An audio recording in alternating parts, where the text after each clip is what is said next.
Narinig na po ninyo mga pangako at paninindigan ng mga kandidato.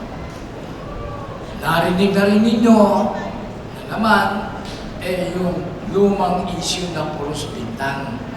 Bintang na wala namang kinahalatnan na ako ay nakatulad. Sabi ko nga, mahirap yung bintang sa akin, hindi raw ako nagpapaliwanag. Yung mga taong yan, sabi ko, kung ayaw tignan, nagbubulag-bulagan, kung ayaw pakinggan ang paliwanag, nagbibingi-bingihan. Ano pa't ito hong mga pangako ito, paliwala mo lahat yan. Karamihan nga mo ng mga pangako dyan, mga programang yan, kung hindi man galing sa kandidato, karamihan doon mo sa mga advisors nila. Ang importante po ang magiging Pangulo po ba, may kakayahang ipatupad yung kanyang ipinapangako. Meron bang track record? May karanasan ba ho? Kung may karanasan naman, baka naman puros kapalpakan. Ito ho, si Jojo Binay, sa lawak ng karanasan, wala na akong makakapantay sa akin. Karanasan bilang nagkukulan sa Executive Department ng ating bansa. 21 taon po akong naging mayor.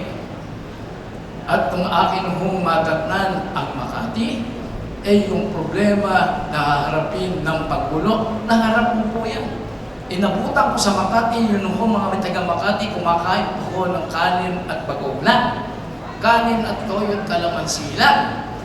O sa tamang pamamahala ni Jojo Binay, angat ang naging buhay ng mga mamamayan ng Makati. Kahit na sino ho ang talagay ninyo, yan ho ang buhay na masarap, buhay na matira sa Makati. Kakayahan po, ba't na pala ho, pagkatapos ang 21 mayor po ako, nga pala naging gobernador po ako Concurrent to my being mayor, I was also appointed as governor.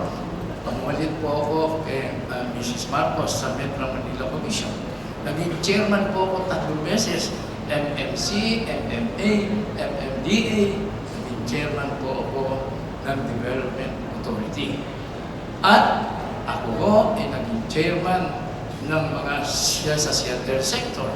Lalo na ho dito sa shelter sector, marami ho kong naibigay na lupa, marami kong nababahay bilang chairman ng NHA. Pero, ang akin hong pinagmamalaki lagi, nagawa ko ang pag-ibig na one of the best government agencies. Ako ho, inihalal nito sa pagkapangalawang Pangulo. At hindi naman ho kayo nagsisi sa pagkakaboto sa akin. Kasi ginampanan ko ho lahat ng mga ipinagawa sa akin. Ang pagkakagampanan ko ho, ayos-ayos lang. Pinakita ko ho na ako I'm an executive, I'm an administrator, I am a leader that makes decisive decisions. Ngayon, ito ho, yun hong kailangan pa yung galing sa kahirapan. Galing po ako sa kahirapan.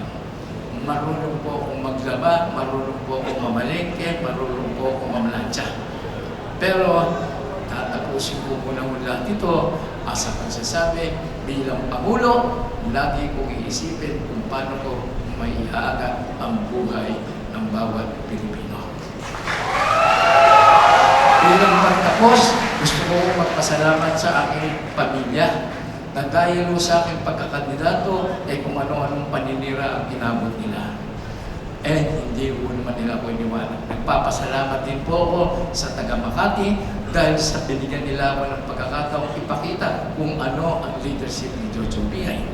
Nagpapasalamat ako sa ahensya na aking natulungan at saka doon po sa mga lugar na nasiraan. Si Jojo Binay, pinakita na sila ay kasama ko tungkulin ang isang namumuno na laging kasama sa hirap at ginhawa ang kanyang pinamumulan. Ako po si Jojo Binay, kung sa ABS-CBN merong BFF, ay meron din man pong Binay Filipino forever. Jojo Binay sa pagpapatuloy, number 1 sa balon. Salamat po.